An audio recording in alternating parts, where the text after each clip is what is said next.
is 9 News Now with Wendy Kingston. Good afternoon, you're watching 9 News Now. We're about to hear from Queensland Premier Campbell Newman. He's holding a news conference at Emergency Management Headquarters in Brisbane.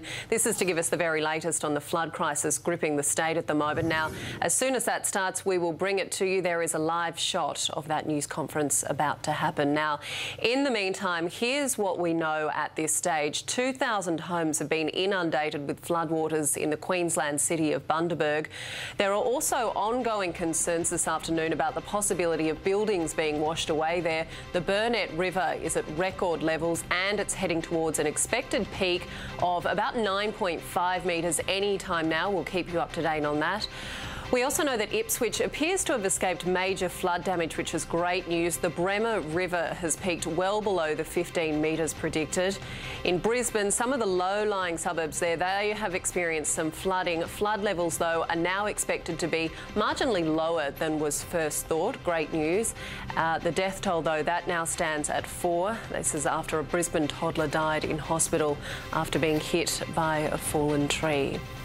All right, we're still waiting for that media conference to happen at Emergency Management Headquarters in Brisbane. In the meantime, the power and persistence of this weather system is quite incredible. It's caused absolute havoc for a week now. The top end 7 days ago. And a monsoonal system becomes Cyclone Oswald. Top-end communities like Arakoon, Weipa and Kowanyama are used to this type of weather. But still, it packed a punch. Airstrips were damaged and the strong winds uprooted trees. Just the start of its long, destructive journey south. Cairns, Tully next in its sights. 700 millimetres fell in just 2 days. Low-lying businesses were flooded, the Bruce Highway cut. Townsville, Ingham and Mackay were next. Then Rockhampton and Gladstone copped it, and the relentless fury of the system became clear. Yesterday I asked Queenslanders in that part of our state to be alert and certainly not alarmed.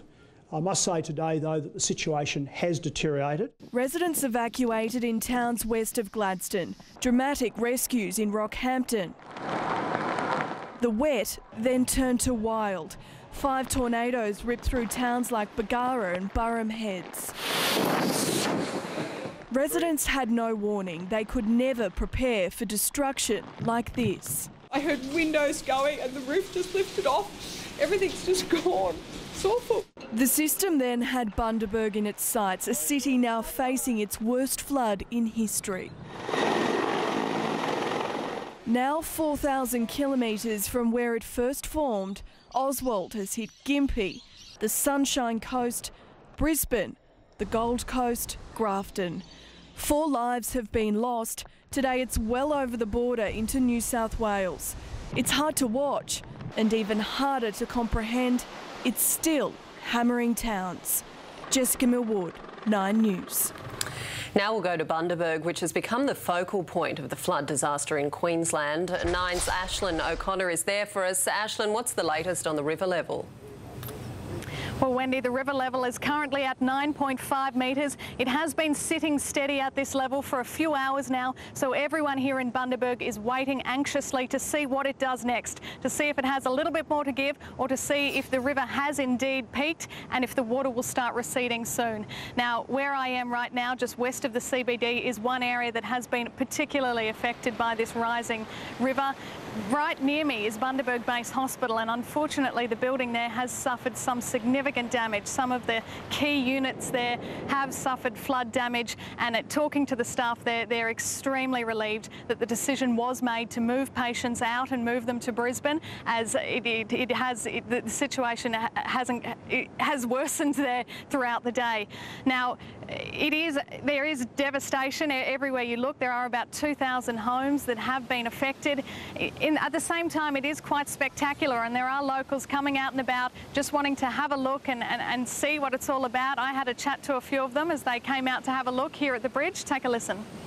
It is amazing. We've lived here all our lives and never seen anything this big. All devastating, isn't it? I work at Bundaberg Walkers, and I think it's about It's about 2 metres underwater at the moment. It's just unbelievable.